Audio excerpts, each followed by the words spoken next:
pemerintah telah menetapkan COVID-19 sebagai jenis penyakit dengan faktor risiko yang menimbulkan kedaruratan kesehatan masyarakat.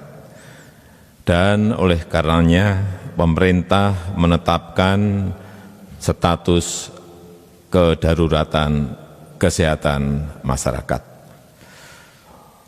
Untuk mengatasi dampak wabah tersebut, saya telah memutuskan dalam rapat kabinet bahwa opsi yang kita pilih adalah pembatasan sosial berskala besar atau PSBB. Sesuai undang-undang, PSBB ini ditetapkan oleh Menteri Kesehatan yang berkoordinasi dengan Kepala Gugus Tugas COVID-19 dan Kepala Daerah.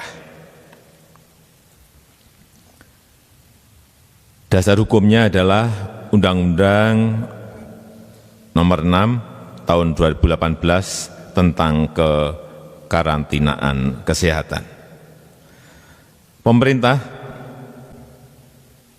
juga sudah menerbitkan peraturan pemerintah PP tentang pembatasan sosial berskala besar dan Kepres penetapan kedaruratan kesehatan masyarakat untuk melaksanakan amanat undang-undang tersebut. Dengan terbitnya PP ini semuanya jelas. Para kepala daerah saya minta tidak membuat kebijakan sendiri-sendiri yang tidak terkoordinasi. Semua kebijakan di daerah harus sesuai dengan peraturan, berada dalam koridor undang-undang dan PP serta Kepres tersebut. Polri juga dapat mengambil langkah-langkah penegakan hukum yang terukur dan sesuai undang-undang agar PSBB dapat berlaku secara efektif dan mencapai tujuan mencegah meluasnya wabah.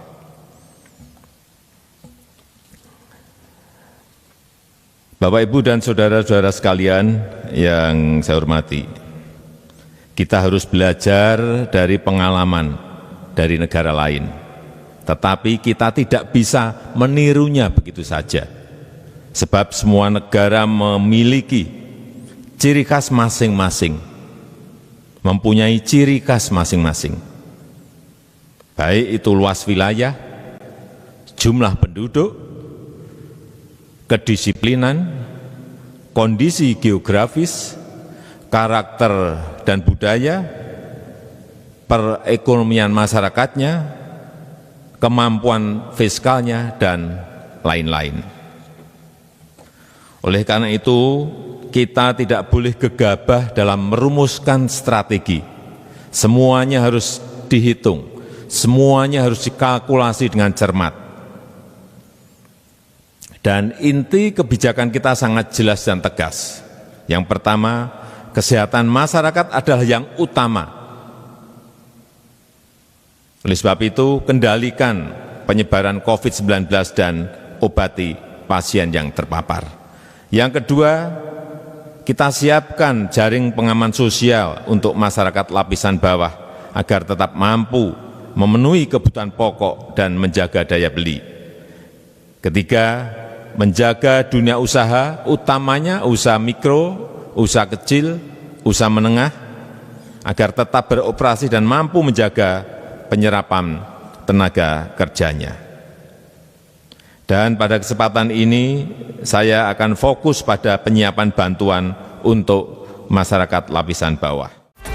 Government has determined COVID-19 as a type of disease and risk factors that cause public health emergencies, and therefore the government has determined the health status of public emergencies.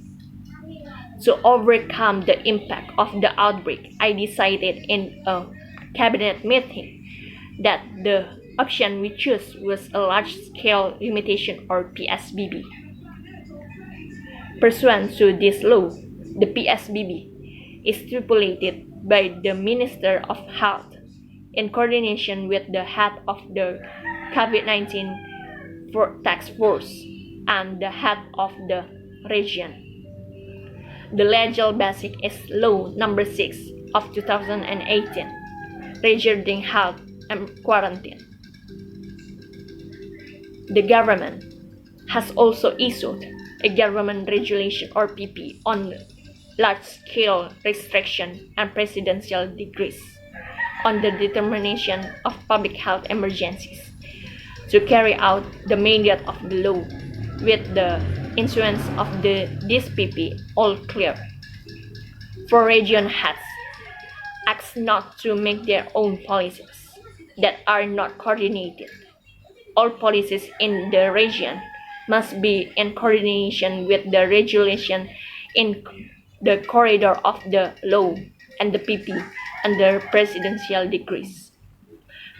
Republic of Indonesia police can also take the ways of law enforceable, so the PSBB can be effective and achieve the goal of preventing the spread of the epidemic. Ladies and gentlemen, I respect that we must learn from the experiences from other countries, but we cannot just imitate it because all countries have their own characteristics, be it area, population, discipline, geographical conditions, characters, and culture, the economic of the community, visa, and etc. Therefore, we must not be careless in formulating a strategy. Everything must be calculated carefully. And the core of our policy is very clear and firm. The first is public health. Therefore, control the spread of COVID-19 and treat patients who are exposed. Second, we prepare a social safety net for the grassroots to be able to meet their basic needs and maintain purchasing power. Third, maintain the business world, especially micro business, small business, medium business, in order to continue to operate and be able to maintain employment absorption. And this opportunity, I will focus on preparing assistance for the grassroots.